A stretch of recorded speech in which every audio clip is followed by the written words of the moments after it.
Primary winding है यह जल चुकी है। तो जलने के बाद शॉर्ट हो गई। शॉर्ट होने के बाद आपका जो फ्यूज था वो ओपन हो गया। यह दोस्तों स्टेप अप ट्रांसफार्मर है जो हम वैसे यूज करते हैं, स्टेप डाउन होते हैं, ये स्टेप अप है। इसे हम 220 वोल्ट इनपुट देते हैं तो आउटपुट हमें तकरीबन 1500 वोल्ट से लेकर 2000 वोल्ट तक मिलती है। तो इसको हम बोलते हैं स्टेप अप। यह इसका दोस्तों होता है मैग्नेट्रॉन, जिसमें कि हम जो कुकिंग करते हैं तो जहाँ से ही हीट जनरेट करता है, क्योंकि इसमें दो चुंबक लगे होते हैं जहाँ से हीट जनरेट होती है आपकी कुकिंग के लिए। तो हम ट्रांसफार्मर को ओपन कर रहे हैं तो इसमें क्या हो सकता है कि आपका जो मैग्नेट्रॉन है ये भी ख़राब हो सकता है, जिसके कारण ट्रांसफार्मर ख़राब हुआ। या इसमें एक हाई वोल्टेज डायोड लगा होता है, यह भी ख़राब हो सकता है। एक कैपेसिटर लगा होता है, वह भी ख़राब हो सकता है, क्योंकि इसका ख़राब होने का कारण कोई ना कोई ज़रूर होगा। पहले जैसे फ्यूज उड़ा था उसका कारण था ट्रांसफार्मर, तो ट्रांसफार्मर में काफ़ी लोड आया होगा जिसके कारण ये ख़राब हुआ, वो हम देखते हैं। तो अभी मैं आपको एक बात और बताना चाहता हूँ कि ये देखें, इसकी जो वाइंडिंग है प्राइमरी और सेकेंडरी ये दोनों एल्युमिनियम से की गई है।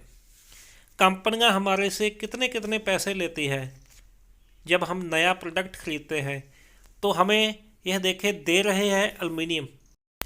आप किसी भी कंपनी का माइक्रोवेव खरीद लो, आपको एल्युमिनियम से वाइंड किया ट्रांसफार्मर ही मिलेगा।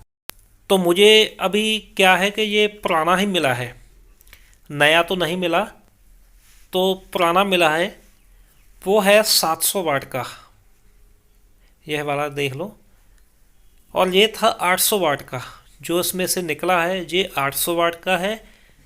वोल्टेज सेम है, फ्रीक्वेंसी सेम है। ये है 700 वाट का। साइज में भी थोड़ा सा कम है पर चलेगा, 100 वाट कम है, इसमें चल जाएगा, कोई प्रॉब्लम नहीं आएगी। ये दोस्तों स्टेप अप ट्रांसफार्मर होते हैं। मैंने पहले भी बताया कि हम इसको 220 वोल्ट इनपुट देते हैं और जो आउटपुट है वो हम 1500 वोल्टेज से लेकर 2000 वोल्टेज तक ले रहे हैं।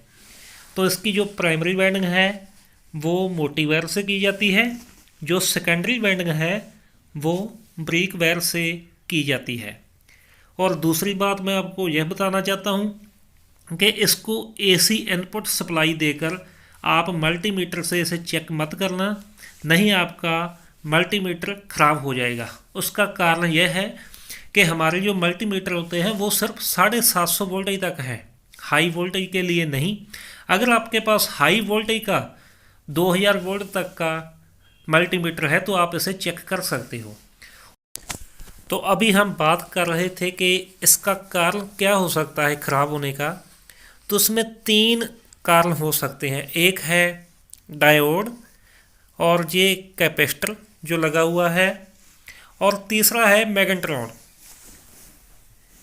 ये तीनों कारणों में से एक भी शॉर्ट हो गया तो आपका जो ट्रांसफार्मर है वो ख़राब हो सकता है।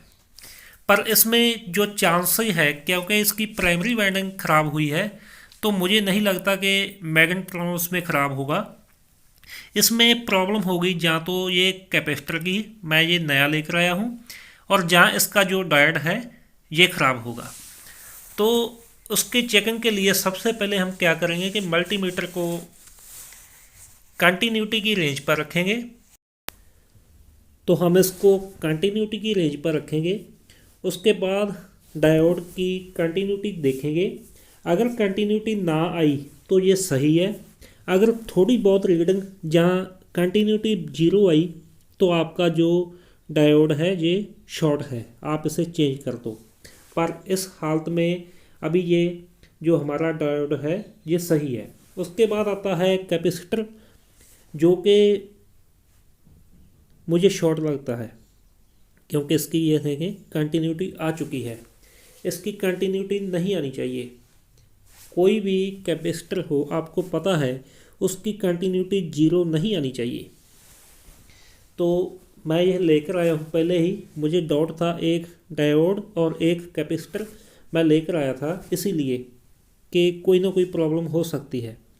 तो इसमें ये है हाई वोल्टेज कैपेसिटर, जहाँ पर ये देख लिखा हाई वोल्टेज, ये आम नहीं है, हाई वोल्टेज है। और जो इसके वोल्टेज है वो 2100 वोल्टेज है, 2100 वोल्टेज एसी, डीसी नहीं एसी। और जो इसकी वैल्यू है वो है 1 यूएफ, जहाँ 1 माइक्रोफैराड। और जो इसकी फ्रीक्वेंसी है वो 50 और 60 दोनों पर यह काम करता है। तो इसकी जो कंटिन्यूटी है वो दिखाता हूँ मैं आपको, वो नहीं आएगी। जो सही आपका कैपेसिटर होगा उसकी जो कंटिन्यूटी है वो नहीं आएगी। अगर आपके पास कैपेसिटर चेक करने वाला मल्टीमीटर है तो आपको ये वैल्यू भी बताएगा।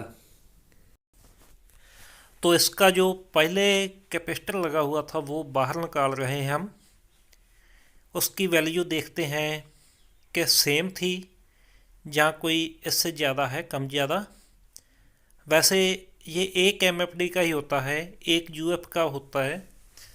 तो ये भी सेम है, HV capacitor, high voltage 2100 voltage, 1.05 UF और 50-60 इसकी जो फ्रीक्वेंसी है। मेड इन चाइना, एक ही शहर के बने हुए हैं। तो अभी क्या है, मेरे वाला ये जो डायोड था ये सही तो था, पर मैं फिर भी नया लेकर आया हूँ, चेंज कर देते हैं, रिस्क नहीं लेना चाहिए इतने छोटे मोटे काम के लिए। तो ये नया डायोड है जो हम इसमें लगा रहे हैं। ये दोस्तों हाई वोल्टेज डायोड होते हैं जिसकी मल्टीमीटर चेकिंग नहीं कर सकता, क्योंकि जो हमारा ये मल्टीमीटर है ये सैंपल रहेगा। जो स्पेशल मल्टीमीटर है वो तो इसकी चेकिंग कर सकते हैं, लेकिन हमारे वाला जो 200-400 रुपये वाला मल्टीमीटर है इसकी चेकिंग सिर्फ शॉर्ट बता सकता है। तो इसके कनेक्शन में अभी बताऊंगा आपको, लेकिन उससे पहले ये जो डिब्बी सी आप देख रहे हो, ये पाइप छोटा सा, ये क्या है? ये दोस्तों बहुत ही एक बढ़िया क्वालिटी का प्लास्टिक लगाया जाता है इसमें, क्योंकि जहाँ पर हाई वोल्टेज रहते हैं और उसके बीच एक फ्यूज लगाया जाता है, ये फ्यूज लगाया जाता है। ये प्लास्टिक इसलिए इतना ज़्यादा बढ़िया लगाया जाता है, कम से कम ये 20,000 वोल्टेज तक इसकी चेकिंग की जाती है कि अगर इसमें 20,000 वोल्टेज भी इसमें गुजर जाए तो ये लीकेज ना हो। कारण इसका यही रहता है कि ये हाई वोल्टेज है, अगर ये लीकेज हो गया, इसका जो इंसुलेशन है लीकेज हो गया, जहाँ जो वायर देख रहे हो आप रेड वाली जो ट्रांसफार्मर से निकल रही है, रेड वाली वायर भी, यह भी स्पेशल है क्योंकि ये हाई वोल्टेज के लिए है। अगर ये लीकेज हो गई तो आपका जो माइक्रोवेव है ये भी ख़राब हो सकता है, उसका जो आईसी वाला सर्किट है जहाँ आपको भी करंट लग सकता है। ये इसके है इनपुट 220 वोल्ट जो कि सर्किट कंट्रोलर से आ रहे हैं, ये हमने सप्लाई यहाँ पर दे देनी है। अब उसके बाद जो इसके कनेक्शन है, ये इस तरह के जो थिम्बल है ये मैग्नेट्रॉन को लगा देने हैं आपने दोनों।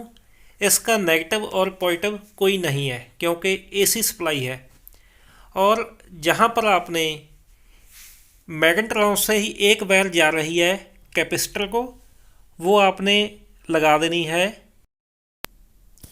तो ये जो वायर मैग्नेट्रॉन से आ रही है ये हम लगाएंगे जहाँ पर ये डायोड है लगा हुआ उसके साथ।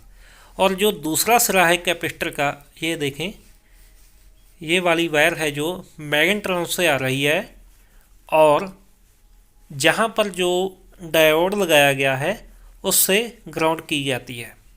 और